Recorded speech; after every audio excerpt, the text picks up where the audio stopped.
Okay, magandang gabi po sa inyo lahat mga minamahal ko mga kababayan. So muli po nandito na naman po tayo sa ating programa. Pero bagong lahat tulad po ng ating nakaugalian, binabati mo na po natin ating Pangulong Ferdinand Marcos Jr., maging ating minamahal na First Lady Lisa Araneta Marcos, maging ang ating pong minamahal na House Speaker Martin Romualdez, maging ating minamahal na Congressman Sandro Marcos, especially yung ating mga kababayan sa abroad. At syempre, maging pong yung ating mga kababayan Luzon, Visayas, Mindanao na lagi po nating nakakasama sa bawat araw po na tayo ay meron pong tinatalakay dito po sa ating programa o sa buong taon o sa ilang taon na tayo po ay nagpapahayag at naglalabas ng ating opinion o reaksyon dito po sa ating programa. Okay, so sa araw po ito mga minamahal ko mga kababayan, sa pasensya na po kayo kung medyo nalilate po tayo minsan sa ating po pagbablog. Dahil alam nyo naman po, hindi po tayo masyadong nakapokus talaga sa dahil nga may iba po tayong responsibilidad, no? Okay, ganoon pa man, salamat po sa buong taon at ito, lalabas na po tayo mamaya sa taong 2025 at haharapin na naman po natin yung taong 2026 na kung saan ay marami po tayong kaharapin na sigurado ko mga bagong pangyayari o magaganap o masasaksihang mga kaganapan sa taon na yan, no? So pero bagong lahat, gusto ko lang pong sabihin sa inyo na talagang sa taong ito 2025 ay tiyak ko po na marami po ang magdiriwang talaga, no? Lalong-lalo na po tungkol po sa ating mga kababayan diyan sa Negros Oriental o diyan sa Pamplona, Negros Oriental, na kung saan sila po ay magdiriwang ngayon ng Happy New Year. Sila po ay nagdiwang ng Christmas. Alam nyo, tuwan-tuwa po sila. Yung iba po ay nagme-message po sa akin na talagang dama na nila o naramdaman nila kahit papaano yung Pasko. Dahil po sa pagkahuli po dito sa isang demonyong politiko dito po kay Congressman Arnie Tevez, na kung saan walang kasing demonyo o walang katulad ang sungay na tumutubo sa ulo po nito. So yan po ang naibigay na regalo ng Pangulo natin sa mga Negrosanon, no? So hindi lamang po yun mga minamahal ko mga kababayan, dahil po sa ating Pangulo o dahil sa pagpapanagot po niya dito po kay Arnie Tevez ay nabigyan po niya ng kalayaan o naalis po ang kaba, lungkot, takot ng mga Negrosanon dyan po sa Negros Oriental dahil po sa Administrasyong Marcos. Kaya nga kung titingnan po ninyo, hindi po doon si makaarte sa Negros Oriental, itong si Sara Duterte. Hindi niya makuha yung mas karamihan na loob ng mga Pilipino dyan dahil nga sa nasaksihan po ng taong bayan kung gaano kalaki ang naitulong ni Pangulong Ferdinand Marcos Jr. Sa kanila. Kaya nga noong mga panahon na gustong manira talaga at gustong pabaksakin ni Sara Duterte, ito pong ating Pangulo, siya po ay kumuha ng tao para hikayatin ng mga Negrosano na pumunta sa Maynila para sumama sa rally. So meron po siyang naisama sa mahigit, kung di ako nagkakamali, sa 100% ng mga Negrosano dyan, halos kalahati lang po ng 1% ang nakuha po nito pong ni Sara Duterte, sapagkat diba? Alam mo na tayo magtaka dahil mas marami naman po hamak ang matalino na mga Pilipino sa bansang ito, no? So alam nyo, sa totoo lang, marami din pong nagdiriwang ngayon ng mga Pilipino dahil po sila ay mayroon na pong mga sariling tahanan. Kung maalala po ninyo mga kababayan, nung panahon po ni Rodrigo Roa Duterte, kapag ikaw po ay naglakad sa kalsada, pag pumunta ka sa mga lugar ng Pilipinas, mas marami ka pong makikita mga kababayan na squatter o mga kababayan nating nagtsatsaga sa kapirasong tabing na itinatabing lamang sa kanilang mga tahanan para lamang hindi sila makitang natutulog. na kung saan karamihan sa kanila ang pinakamatibay na dingding nila yung pinaglumaan na mga trapal, no? Pero ngayon mga kababayan, sa buong Pilipinas, marami po ang nagdiriwang ngayon ng Happy New Year o ng bagong taon o magdiriwang ng bagong taon at nakapagdiwang na ng Christmas, no? Na masasabi nilang masaya dahil maliban na sila yung nagsasaya, meron na silang masasabi na sarili nilang tahanan. So gusto ko lang pong silipin o ipasilip sa inyo ang nagawa po ng Administrasyong Marcos at ano ba yung kanyang naibigay na regalo sa mga Pilipino na hindi malilimutan ng milyong-milyong mga Pilipino, no? Unahin natin yung tinatawag na Siyudad Kaunlaran Project ng ating pong Pangulong Ferdinand Marcos Jr. Kung maalala po ninyo noong Enero 12, 2024, inihayag po ni Pangulong Marcos Jr. na ibibigay niya ang 360 unit ng pabahay sa mga pamilya po na naapektuhan ng rehabilitation ng Manila Bay sa Bacoor, Cavite. Kabilang po yung bahagi ng phase 1 ng proyekto. So, ito pong 360 na unit na ito, ibinigay po doon sa mga naapektuhan po, doon po sa rehabilitation ng Manila Bay. Tingnan nyo ha, maliban na rehab na, ito pong Manila Bay, inayos, pinaganda, para maging presentable, o para maging kahanga-hanga sa mata ng mga dayuhan, yung mga nakatira po dyan, hindi po basta na lang pinalayas. Hindi po basta na lang itinuring na parang mga aso na bahala na kayo sa buhay nyo. Noong panahon po ni Rodrigo Roa Duterte, yung mga pinapaalis po dahil sa rehabilitation, yun po'y pinapaalis lang niya na wala man lamang binibigay na pabahay. Wala po tayong malalaman o mababasa o wala po tayong alam na ginanon niya o binigyan niya ng pabahay yung mga natatamaan po ng rehabilitation, no? So nagpapasalamat, kaya nga sabi ko wag na tayo magtaka kung bakit karamihan po ng mga taga Cavite, lalong-lalo na diyan sa Bacoor, di ba? O diyan sa Maynila pala, yung mga kababayan natin na tinamaan ng rehabilitation diyan sa Manila Bay, huwag na tayo magtaka kung bakit hindi sila sumama sa welga o sa mga rally ng mga bobong bobotante o mga bobong DDS ni Sara Duterte, no? Dahil kitang-kita naman po yung nagawa ng ating Pangulo sa buhay po nila, mga minamahal kong mga kababayan. Hindi po yan nagawa ni minsan ni Rodrigo Roa Duterte nung nasa laya pa yung demonyong diablo na yan na nakakulong na ngayon sa kulungan ng mga demonyo. So maliban po sa Siyudad Kaunlaran Project ni Pangulong Ferdinand Marcos Jr., ay meron din po siyang Disiplina Village na proyekto. Kung di ako nagkakamali, ito po ikaapat na Disiplina Village na itinayo po ni Pangulong Ferdinand Marcos Jr. No? Kung di ako nagkakamali, 2.7 hektaryang lupain po sa barangay Arcong Bato, Valenzuela City, na may kabuhang 25 na palapag na gusali. Tingnan nyo 25 na palapag. Isipin mo na lang yon, na palapag na gusali para sa 1,200 pamilyang nakatira sa tabi ng Tulyahan River at Manila Bay bilang suporta sa Build Better More housing program ng administrasyon.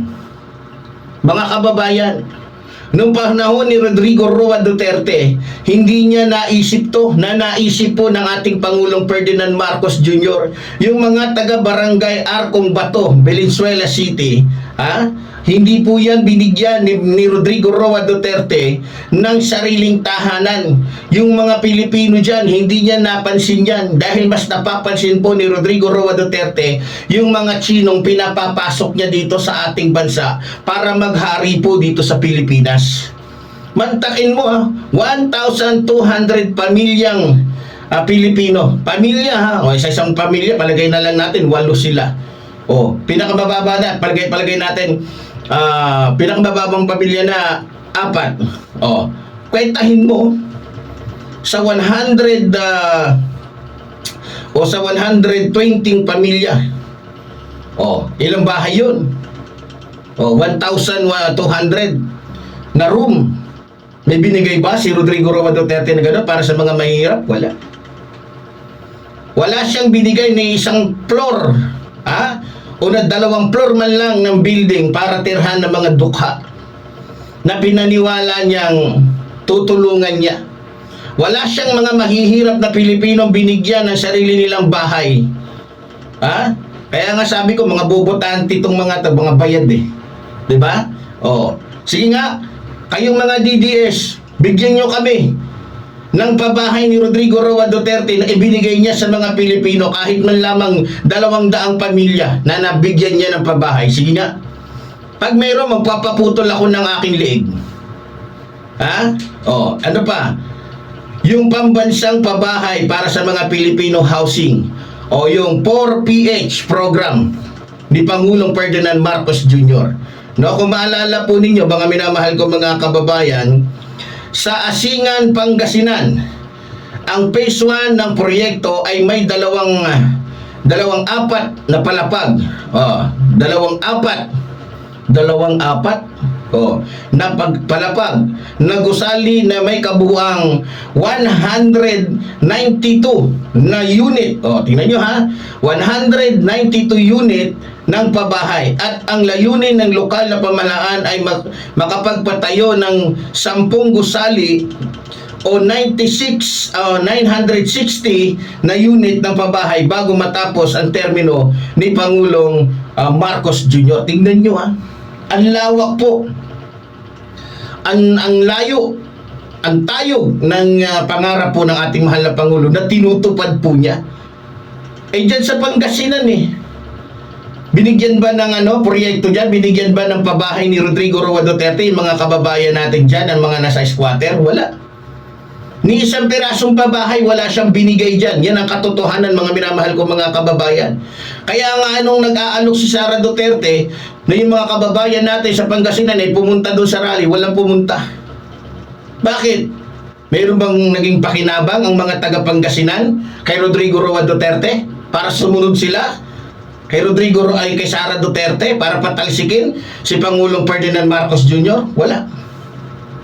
Kaya nga, hilaw na hilaw yung paningin o talagang walang kwenta sinusuka si Sara Duterte ng mga taga Pangasinan sapagkat wala namang nagawa yung mga Duterte sa buhay nila. Sapagkat lahat ng mga proyekto sa buong bansa na dapat sana ay sa buong bansa ay inilagak lamang po ni Rodrigo Roa Duterte doon sa Davao City para lamang mas lalong maging mabango ang pangalan niya. Hindi niya binigyang pansin yung ibang lugar dahil alam niya na hindi naman siya taga doon Kahit pa siya ay magbigay doon, siguro iniisip ni Rodrigo Roa Duterte, ba't ako gagawa ng mga proyekto sa mga lugar na yan? Hanggang 6 years lang naman yung termino ko. Paanuhin ko na lang, palalaguin ko na lang yung Davao City. Yung region ko na lang yung palalaguin ko para pag bumaba ako, pwede ko nang i-separate yung aking sariling lugar. Magagawa na lang kami ng sarili naming bansa. Tingnan mo, sa kalakihan, kataruntaduhan. Diba? Yung pala yung plano niya, kaya lahat ng proyekto sa buong bansa na dapat sana ay para sa buong bansa, ay ginawa lang niya at inano lang niya doon sa Davao City. Para nang sa ganon, makuha niya yung loob ng lahat ng mga taga Davao. Pero hindi ba nahihiya yung mga taga Davao? Na habang kayo ay umaasenso, habang lahat ng proyekto ay nasa inyo, yung mga kababayan ninyo, wala. Hindi ba kayo nahihiya sa mga pagmumukha ninyo? Ha? Yung pera na dapat sana ay pinapakinabangan ng buong Pilipino sa buong bansa. Lahat ng Pilipino sa buong bansa, kayo lang ang nakinabang? Di ba kayo nahihiya? Proud na proud pa yung mga taga-Davao, mga gago. Alam nyo ba na yung ginamit ng mga pera dyan sa lugar ninyo ay pera yan na dapat ay nakalaan sa buong bansa? Oh, hindi ba naman kayo mga tolongges? Tapos pinagmamalaki nyo pa yung mga ano? Kung ano, mga proyekto na naman, gunggong. Di ba? Oh, kaya nga sa mga kababayan natin, mas marami pong natutuwa sa ating mahal na Pangulo. Yung mga sorbe-sorbe na yan, yung mga peking sorbe, bayad yan eh. Yung Pulsesia sorbe, balita ko nga, binayaran ni Sara Duterte yan eh. Para lang sabihin, dahil alam ni Sara Duterte, wala na siya magagawa dahil booking na siya sa lahat ng mga katiwalian niya eh. Alam na ng taong bayan na wala siyang silbi. Alam na ng taong bayan na wala siyang nagawa sa Pilipinas. Wala siyang ginawa kundi mag-abroad, gumawa ng kaguluhan. Diba? O kaya nga pa ang ginawa niya para malin lang yung taong bayan, yung nagsusorbe ang binayaran niya. Ito namang Pulsesia sorbe, nagpapabayad. Syempre, dyan sila magkakapere. Pero hindi naman po yan tatalab sa ating mahal na Pangulo. Dahil iba po yung sorbe sa totoo na nasasaksihan po o nakikita ng taong bayan.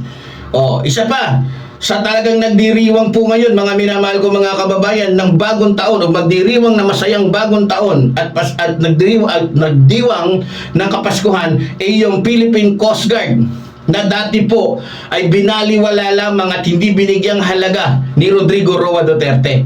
Kung tama po ko mga minamahal ko mga kababayan, dahil po sa pag-ibig at pagmamahal o pagmamalasakit po ng ating mahal na Pangulo sa PCG, siya po ay nagbigay ng 55.3 billion halaga ng pera para po sa pagbili ng mga barko na tinatawag pong multi-role response vessel o MRRB. Ito po yung tinatawag na Maritime Safety Capability Improvement Project ng PCG. No? O kaya masayang-masaya po, saludong-saludo po. Biro mo, gustong hikayatin ni Sara Duterte na pati yung Philippine Coast Guard ay mag-aklas sa ating mahal na Pangulo, pero hindi po yun nangyari.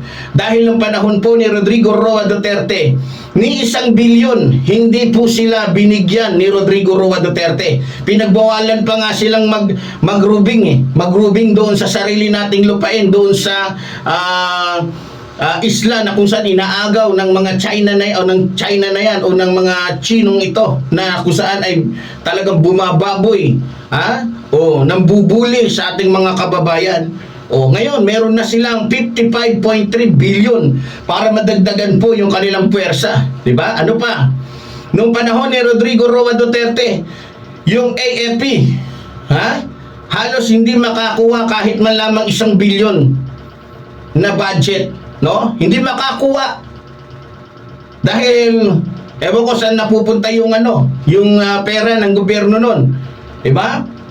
Hindi makakuha. Samantalang ngayon, ang AFP po ay nakakuha ng mahigit sa 1 trilyon na budget para lamang po mas palakasin pa yung pwersa ng ating mga base militar at bigyan ng magagandang armas. Noong panahon ni Rodrigo Roa Duterte, yung armas ng ating mga kasundaluhan, putang ina, mas maganda pa yung armas ng mga NPA at ng mga bandito, pati ng mga maute, kaysa sa armas ng Armed Forces of the Philippines. Pero ngayon, nakita nyo yung mga kagamitan ng Armed Forces of the Philippines o ng AFP. Maliban na lumakas, meron pa po sila mga bagong mga teknolohiya ngayon na panglaban po sa mga kakalaban sa gobyerno o sa mga mananakop. No? Hindi lang yon.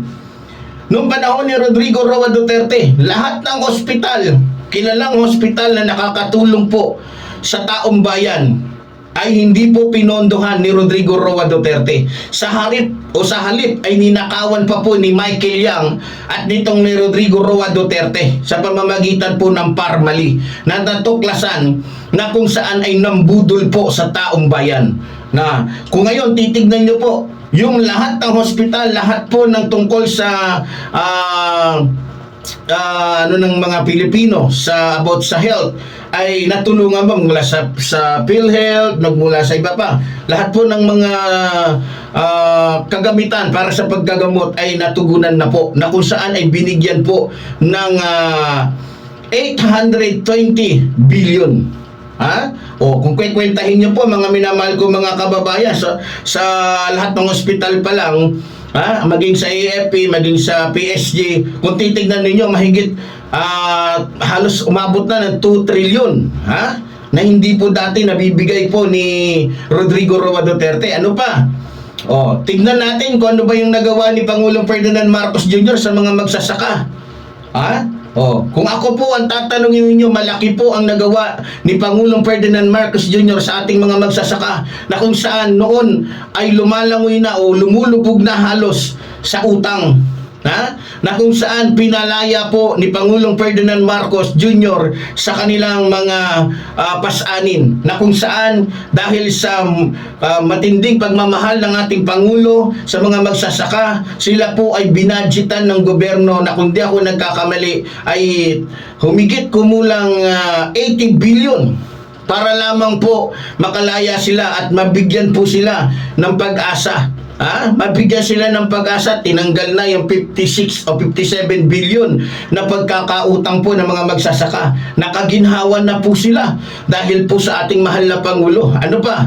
Kung di ako nagkakamali mga kababayan,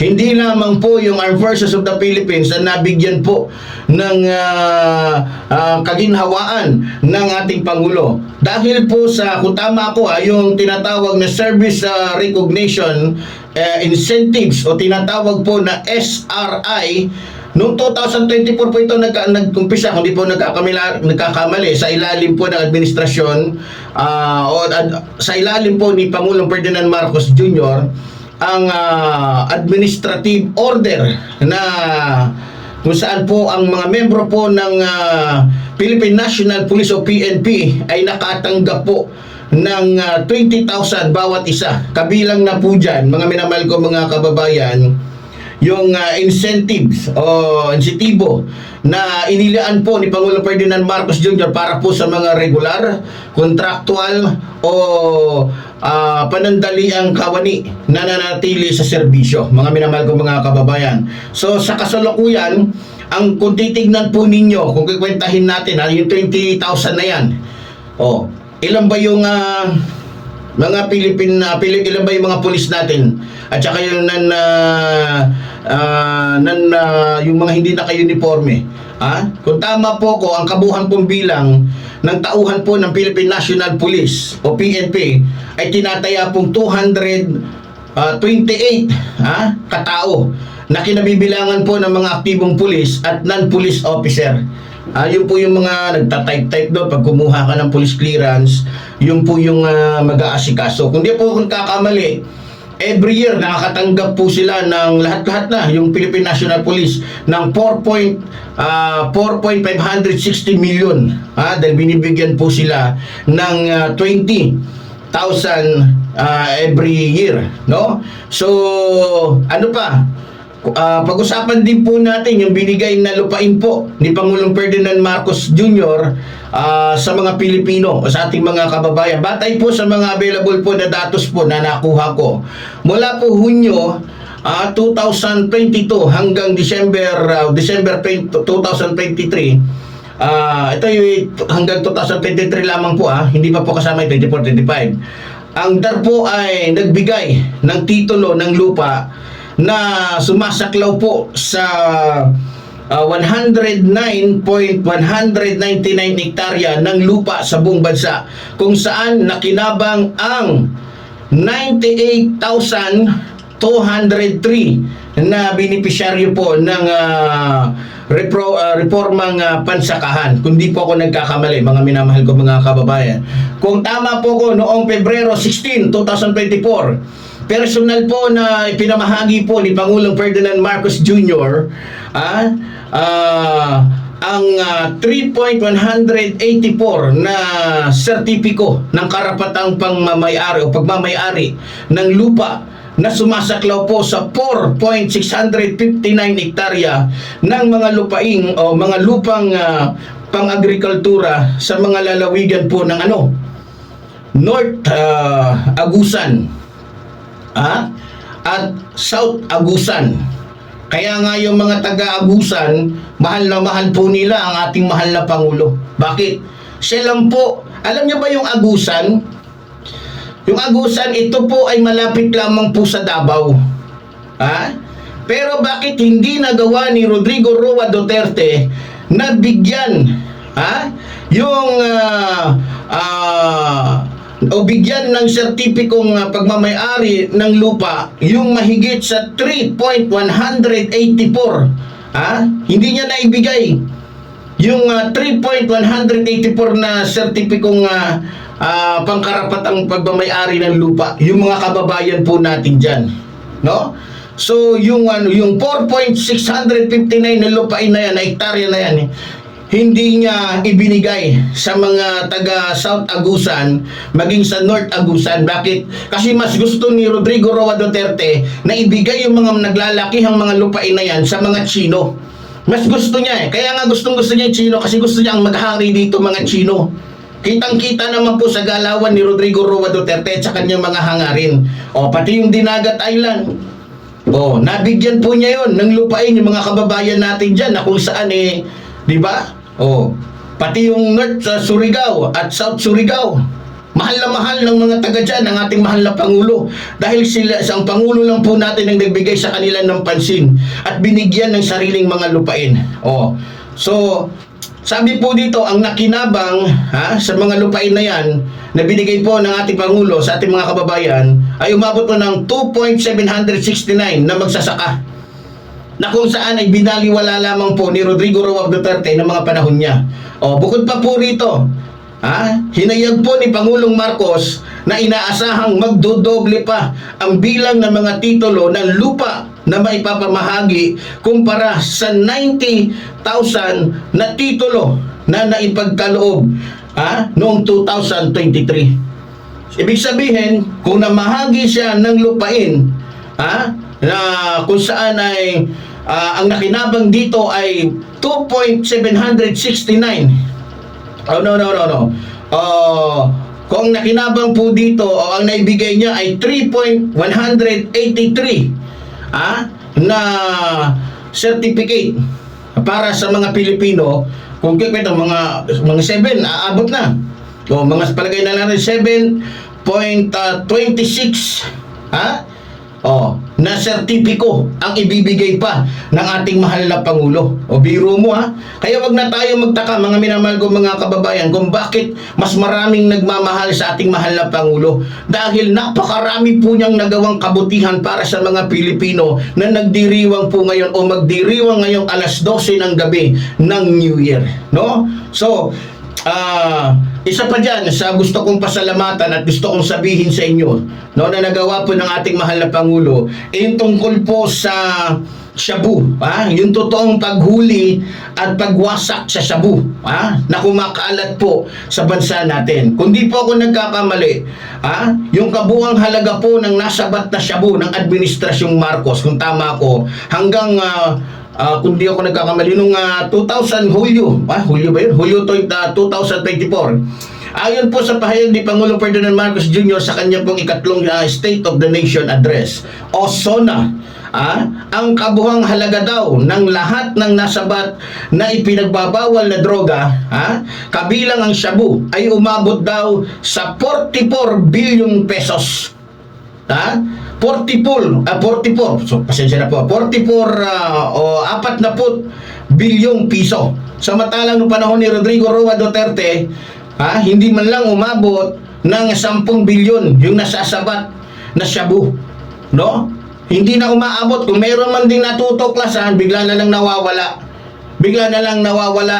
Dahil ang involved sa mga natutuklasan na yan, si Paulo Duterte, si Manscarpio, pati si Michael Yang. Kaya nawawala. So, kung tama po ko, hanggang November 2024, ayon po sa ulat ng Quad Committee, ang kabuuhang halaga ng nasabat na droga ay umabot sa 49.82 bilyong pesos na. Kung tama po ko, base po yan sa naalala ko.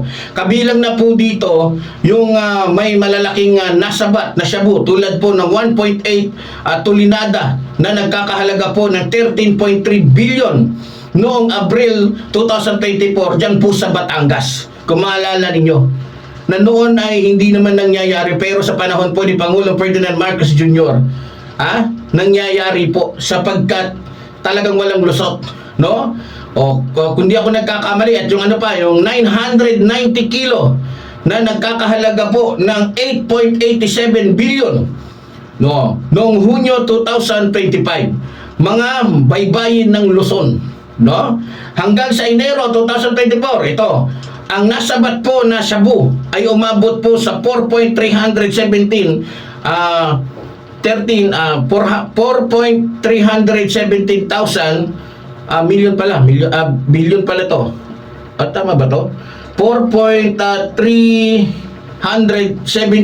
kilo sa loob ng mahigit isang taon at kalahati na bahagi ng 31.98 billion piso. O biro nyo?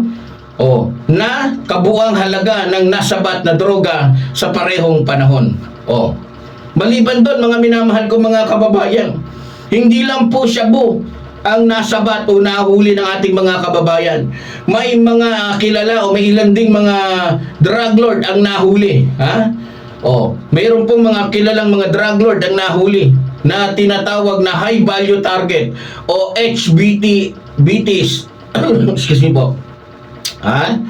Ang mga pangunahing tauhan sa sindikato ng droga hanggang Enero 2024, ang nahuling HBTs ay umabot sa 5.366 mula Hulyo 2022 hanggang November 23. Ang kabilang ng nahuling HBTs ay 4.468. Kabilang na po dyan. Ito kaya lang hindi nahuli kasi itong si Michael Yang, kabilang na siya nasa doon, no? So ang laki po na nagawa ng administrasyong ito. Hindi kailangan magpapatay, kulong, buhay. Nandiyan dyan, kaya mas dumami yung mga nakakulong dahil nahuli na sila eh. At alam nyo ba yung mga nakakulong ngayon at yung nahuling mga high value targets ng ating gobyerno, lahat po yan napag-alaman na membro po o mga tauhan po ng mga Duterte, lalong-lalo na po nito ni Puloy o ni Paulo Duterte. May koneksyon sa kanya. Karamihan ng nahuli yung mahigit po sa 4.468 na mga tao na yan. May koneksyon, ay isa lang po ang kanilang kinukuhanan ng shabu, yung mga Duterte dyan sa Davao City. Kaya hindi na ako magtataka kung bakit sinabi ni Colonel Acerto na natuklasan nila na mayroong shabu laboratory dyan sa Davao City. Kaya nga gusto siyang ipapatay eh. Dahil takot ang mga Duterte na baka lumabas ang katotohanan, malaman ng taong bayan, malaman ng mga taga Davao na ang totoong nagkakalat ng shabu sa buong Pilipinas ay ang mga Duterte. Sa totoo lang, maliban po sa mga mga drug lords na yan, ang bilang po ng mga nakulong na drug user sa buong Pilipinas, base po sa aking pagkakaalam, base po sa aking pagre-research, ay umabot po ng 79.841 mula Hulyo 2022. At kung di ako nagkakamali, sa panahon ngayon, 2025, umabot na po ng 97,000 na nahuling nagbebenta ng droga at suspect ayon sa SONA po ni Pangulong Ferdinand Marcos ang nakakulong na ngayon. Noong panahon ni Rodrigo Roa Duterte, walang nakulong. Lahat pinagpapatay. Pati yung mga walang alam ay nadamay. Pati yung walang alam, bata, 7 years old, matatanda, pastor, at iba pang mga religious leader. Nasama, kahit hindi naman kasama. Natuklasan na yung war on drugs pala ni Rodrigo Roa Duterte ay may ibang pakay. Ang pakay pala talaga nun, ubusin ng mga Pilipino sa pamamagitan ng kanyang peking war on drugs at ang itira yung mga drug lords at yung mga tunay na addict. Na kung saan ang mga addict na yan at yung mga drug lords na yan ay walang iba kundi yung mga Chino. No? So, buti na lang may awa at Diyos at natuklasan na yun pala yung malalim na plano ni Rodrigo Roa Duterte. Ginamit lang niya yung war on drugs niya para ubusin ng mga Pilipino. Dahil peki po yung kanyang war on drugs, may nahuli ba? May nakulong ba? Na mga drug lords? Wala. Hindi po kagaya ng ating Pangulong Ferdinand Marcos Jr. na yung mga drug lords, basta na sa loob ka ng Pilipinas, huli ka at makukulong ka. Sa panahon ni Rodrigo Roa Duterte, yung mga drug lords na natutuklasan na nagkasala o may ginagawang kabalbalan, nakakatakas lahat gamit ang kapangyarihan ni Rodrigo Roa Duterte. Di ba?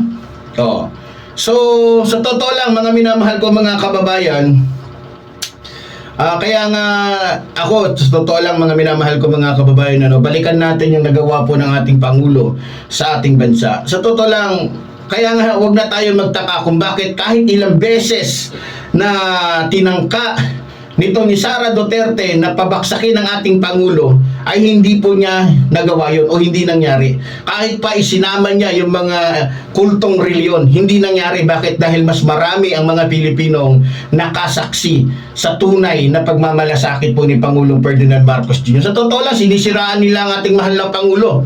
Dahil daw ang ating daw Pangulo ay may utang na 4.91 trillion. Binabatikos nila. Pero hindi nila alam na yung 4.91 trillion na yan ay makikita po natin. Malalaman po natin, hayag po yan. Sa AFP pa lang, 1 trillion na doon sa, yung mga binanggit ko kanina, kung kikwentahin nyo lahat yun, halos umabot na ng 3 trillion. Diba? Nilabas naman po pwede nyo naman yung tanong yan Binanggit naman po yan ng Bureau of Treasury o ng BTR at ng Bangko Sentral ng Pilipinas o ng BSP, ng National Economic and Development Authority o NEDA at Department of Finance o DOF. Sa totoo lang lahat ng binanggit ko ng mga doon po napunta yun, yung mga pabahay, yung mga yung inutang ng ating Pangulo na 4.91 trillion ay napunta po at saksi po ang taong bayan kung saan napunta ito. Diba? Hindi katulad po sa panahon po ni Rodrigo Roa Duterte noong 2016 hanggang 2022, ang kabuuan pong pambansang utang ng Pilipinas ay tumaas mula sa mahigit po kumulang 6 trillion. Simula ng simula ng kanyang termino, patungong 12.76 trillion noong Abril 2022. Ayon po sa Bureau of Treasury o BTR, kabilang dito ang panlabas na utang o utang ng ibang bansa sa international na institusyon ay umabot sa 3.83 billion noong Abril 2022 na bumubuo ng 30% ng kabuuang utang ng pamahalaan. Bukod pa rito, may ulat na ang administrasyong Duterte ay nakakuha ng kabuuang 7.2 trillion. Ang laki!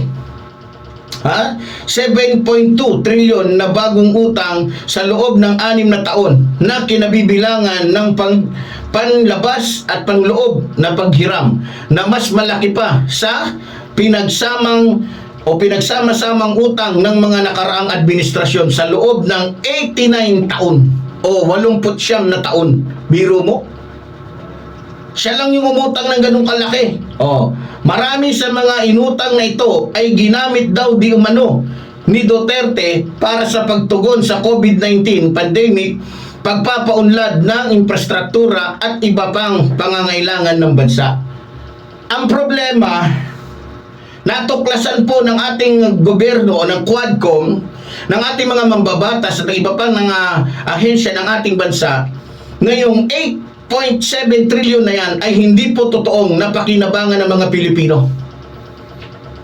Na kung saan ay naibulsa o pinagparti-partihan po ni Michael Yang at ng iba pang sangkot dyan sa Parmali. At maliban doon, maraming mga nakinabang sa pera na yan na kung saan pinaghati-hati po ng mga tauhan ni Rodrigo Roa Duterte, na kung saan sila lang ang nakinabang, kagaya po ni Roque, kagaya ni Paulo Duterte, kagaya ni Sara, na kung saan nakakuha ng bilyon-bilyon. Biro mo kay Paulo Duterte pa lang, karamihan na nakukuhang budget ng mga congressman, pinakamataas na yung 300 million, pero sa kanya 51 billion, na kung saan parang pinagsamang 50 congressman yung gagamit. Pero saan napunta? Para daw sa mga proyekto, yung 7.2 trillion, yung kalahati doon, o yung ilang porsyento doon. Ano nangyari sa mga proyekto ni Rodrigo Roa Duterte? Ha? O dyan sa, ano, sa Isabela, kung tama ako. Ha? Ano nangyari? Sa mga proyekto na tulay ni Rodrigo Roa Duterte, gumuho. Kasi bakit? Yung mga materyales substandard. O hindi lang yun. Marami siya mga proyekto na sinimulan, puro simula lang. Sinimulan lang niya. Hindi niya tinapos. Bakit? Kasi mabubuko eh. Na kapag tinapos niya lahat ng mga proyektong yan, malalaman at sabay-sabay na masisira yan. Katulad ng pagkasira o pagkaguho nung ilang mga tulay na tinapos niya sa ilang bahagi ng ating bansa. Di ba utak? Di ba? Puro umpisa. Hindi tinapos. Inumpisahan lang para sabihin na ginagawa na. Pero ang totoong pakay ay umpisahan lang, hindi tatapusin. Dahil gusto ni Rodrigo Roa Duterte na ang tumapos sa mga proyektong nasimulan niya ay si Pangulong Ferdinand Marcos Jr. Kumbaga, na ano lang siya, kumbaga parang inintrohan lang niya. Pero hindi niya tinapos. Bakit? Dahil yung budget na para doon, binulsa niya lahat. Para magamit niya, kung sakaling sisingilin na siya ng batas. O tingnan nyo, ibilang isang patunay. Sabi ni Rodrigo Roa Duterte, wala daw siyang ninakaw. Wala daw siyang kinuhang pera ng taong bayan at ang tangi lang daw niyang inaasahan yung kanyang pensyon nung siya ay naging Pangulo. Ngayon, ang tanong ko, napakasimple lang sa mga DDS. Saan ngayon kinukuha ni Rodrigo Roa Duterte yung $150 million na ibinabayad niya o binabayad niya sa kanyang abogado na si Kaufman? Sige nga, ilang buwan na ba niyang abogado si Kaufman? At yung abogado pa niyang iba? Sige nga, kung talagang wala siyang ninakaw na pera, kung kikwentahin ninyo yung $150 million na yan sa pera natin, ilang bilyon na yan? Sige nga, kung talagang wala siyang ninakaw na bilyon-bilyon. Sige nga. Kaya nga tinatawag natin ng mga tanga, mga bobo ang mga DDS dahil kahit kitang-kita na nila ang katotohanan, nananatili silang bulag, nananatili silang bingi, nananatili silang mga manhid sa katotohanan. Diba? Oh. Kaya nga, kahit ilang beses na silang naggawa ng mga rally para pababain ang ating mahal na Pangulo, hindi nila magawa. Bakit? Saksi ang taong bayan sa tunay na nangyayari o ginagawa ng aming mahal na Pangulong Ferdinand Marcos Jr. Diba? Oh, yun lamang po mga minamahal ko mga kababayan, ang ilan sa mga gusto kong ipaalala sa ating mga kababayan. Diba? Oh. Kaya nga sa totoo lang, blessing po para sa mga Pilipino na nagkaroon po tayo ng isang Pangulong katulad po ni Pangulong Ferdinand Marcos Jr. Kaya nga hindi na ako magtataka. Tingnan nyo, Luzon, Visayas, Mindanao, ang daming nagdiriwang. Masayang-masaya yung kanilang Pasko, yung kanilang bagong taon. Bakit? Maliban na nakalaya na sila sa peking COVID-19 na yan, na nilikha lang naman ni Rodrigo Roa Duterte. No? Sa totoo lang, sa mga hindi nakakaalam, yung COVID-19 na yan ay nilikha po ni Michael Yang. Nagkalat siya ng virus para lang sabihin na may COVID-19 para magamit niya yung pondo na ilalaan ng gobyerno sa COVID-19 na yan. At yun na nga yung Parmali. Di ba? Lumika sila ng virus. Lumika sila ng peking war on drugs para patayin ang mga Pilipino, para pahirapan ang mga Pilipino, para nakawan ng mga Pilipino. Yan ang katotohanan. So ngayon, mapalad tayo. Nanggaling na po yan kay Rodrigo Roa Duterte, naalala ninyo? Nung panahon na nahihirapan na siya, nung panahon na hindi niya kayang paginahawain ng mga Pilipino, ano sabi ni Rodrigo Roa Duterte? Kung gusto niyong guminhawa, kung gusto niyong umunlad ang bansang ito, humanap kayo uli ng Marcos. Yan ang nangyayari ngayon. Nanggaling sa bunganga niyo. Natutupad na po mga minamahal ko mga kababayan. Kaya po binoto ng taong bayan si Pangulong Ferdinand Marcos Jr. Gusto ko lang kayong paalalahanan dahil nanggaling na rin po mismo kay Rodrigo Roa Duterte yung sinabi niyang iboto nyo o humanap kayo ng Marcos para umunlad tayong muli. Kaya po siya binoto, hindi dahil po kay kung kanino man. Dahil alam po ni Rodrigo Roa Duterte na Marcos lamang ang makakapagpalakas, makapagbabalik na kung ano ang itsura ng bansang ito noon. Kaya sinabi ni Rodrigo Roa Duterte dahil alam niya na may kakayahan po ang mga Marcos na ibalik sa dating itsura itong ating bansa. So sa ating po mga kababayan, sana po ay maging maganda po ang inyong gabi at sana walang ulan para mas ma-celebrate po ng mga Pilipino ang bagong taon. No? Ganun pa man, yung munting kahilingan ko po, sana na magkaroon po ng sariling cellphone kasi hiniram ko lang po, tulad po ng sinabi ko, nabasa po, hiniram ko lang po to. Baka po kunin, baka mamaya ilang araw na naman po tayong hindi makapag-vlog. So sa mga kababayan po natin, lalong-lalo po sa ating mahal na Pangulo, munting kahilingan lang po, sana po ay marigaluhan niyo po ako kahit isang munting, kahit mumurahin lang na cellphone. So muli po, tulad po ng sinasabi ng lingkod, mabuhay po ang ating inang bayan, mabuhay po ng mamahal sa ating inang bayan. Maraming salamat po.